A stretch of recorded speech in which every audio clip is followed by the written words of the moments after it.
जीना हुआ मुहाल, मौत भी करे सवाल। जी हाँ, प्रदेश में कई सरकारें आईं और विकास के ढोल पीट कर चली गईं, लेकिन इसी प्रदेश में एक ऐसी जगह भी है जहां जिंदगी नहीं, मौत भी मजबूर है। यहाँ लोगों को रोजमर्रा की यात्रा में विघ्न बाधाओं को तो पार करना ही पड़ता है, लेकिन यहाँ तो अंतिम यात्रा भी मजबूरियों और दुश्वारियों से घिरी हुई है। बरसते पानी में लोगों को चिता जलाने की चिंता सता रही है, क्योंकि यहाँ मुक्ति धाम तो है, लेकिन उसमें अंतिम संस्कार करने की इजाजत पंचायत सचिव की नहीं है। ऐसे में लोग खुले आसमान के नीचे ही चिता जलाने को मजबूर हैं। अशोकनगर जिले के चंदेरी तहसील के अंतर्गत आने वाले आज भी ऐसे कई गांव हैं जहां डिजिटल इंडिया की बात हवा हवाई ही लगती है, क्योंकि लोग यहां मूलभूत सुविधाओं को आज भी तरस रहे हैं। हद तो तब हो जाती है जब यहां के लोगों के लिए एक शमशान घाट तक नसीब नहीं होता, लिहाजा खुले आसमान के नीचे ही अंतिम संस्कार करना पड़ता है। उस पर लगातार हो रही बारिश में लोगों के पास घंटों इंतजार करने का बस एक ही चारा बचता है।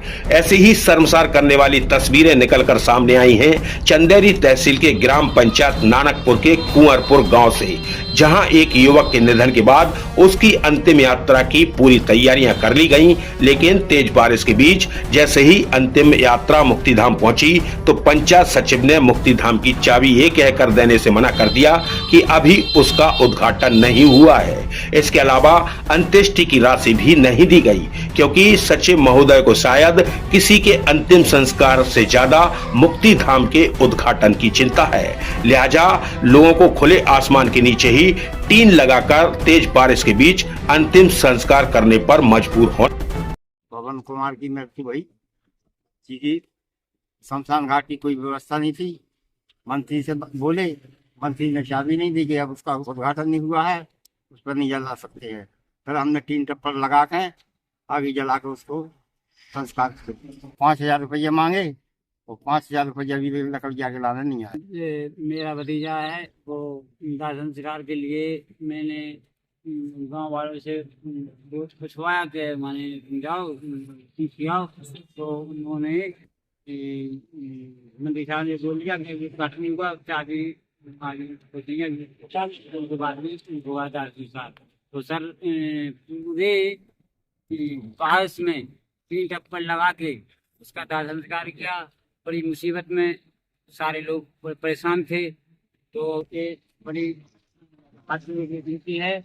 अंतिम संस्कार की राशि दी गई, अंतिम संस्कार की राशि में भी ना लकड़ी आई ना पैसा आया, कुछ भी नहीं आया सर।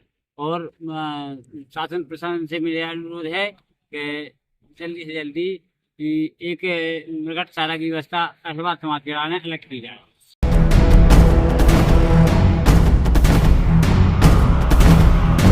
बेहद शर्म की बात है, यहाँ दाह संस्कार के लिए बनाए गए मुक्तिधाम की चाबी सिर्फ इसलिए नहीं दी जाती कि अभी इसका उद्घाटन नहीं किया गया है।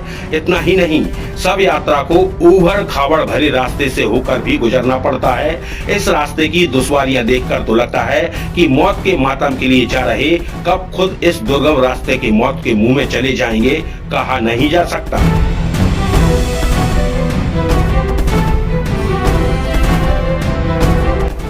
ऐसा नहीं है कि इन समस्याओं की जानकारी आला अधिकारियों को नहीं हो, लेकिन अंधे बहरे शासन प्रशासन को शायद मुक्तिधाम में अंतिम संस्कार से ज्यादा उसके उद्घाटन की चिंता है। तभी तो किसी की भी मानवीय संवेदनाएं नहीं जागी। लेकिन अब देखना ये होगा कि शर्मसार करने वाली तस्वीरें सामने आने के बाद शासन प्रशासन के जिम्मेदार कब तक इस मुक्तिधाम का उद्घाटन करके उसे अंतिम संस्कार के लिए खोलते हैं, या फिर इस क्षेत्र के लोग ऐसे ही खुले आसमान के नीचे बरसते पानी में अंतिम संस्कार करने को मजबूर होते रहेंगे।